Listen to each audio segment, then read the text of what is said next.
il y a un peu moins de 15 jours, la Russie envahissait l'Ukraine. Depuis, des millions de personnes sont obligées de fuir les bombes, de quitter leur domicile, bref, d'abandonner leur vie. En réaction à cela, des personnes s'agitent, prêtes à accueillir, à aider ces personnes qui du jour au lendemain se sont trouvées précipitées dans la rue ou alors enfermées dans les souterrains de leur ville. En tant que chrétiens, nous pouvons agir. Oui, nous pouvons agir. Quelqu'un disait « 2 mains jointes sont le premier acte de rébellion contre un monde qui se meurt. » Oui, je le crois.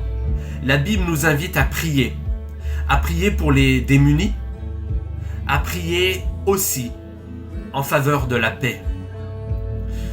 Alors que nous embarquons petit à petit vers la fin de notre monde, n'embarquons pas avec une seule rame, de peur de tourner en rond, mais montons dans la barque avec 2 rames, une symbolisant nos prières et l'autre symbolisant nos actions concrètes. Ainsi, avec 2 rames, nous avancerons de manière plus significative vers le soutien que nous pouvons apporter aux opprimés. Même s'il est vrai que nous savons où s'en va notre monde, nous voulons en tant qu'Église ne pas nous relâcher. Nous voulons être un témoin fidèle de notre Seigneur et Sauveur Jésus-Christ, lui qui ne se relâche jamais.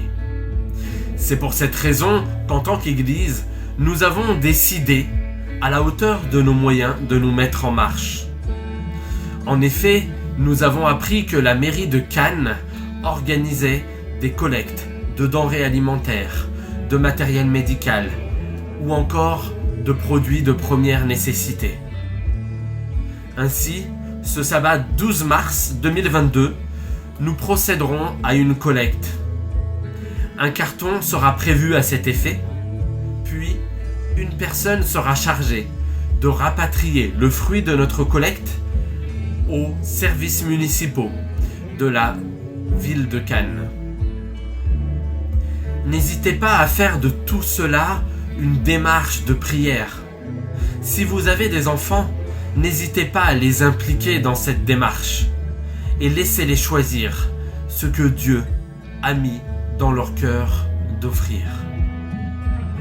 Enfin, prions pour 3 points. Remercions Dieu pour les privilèges qu'il nous accorde.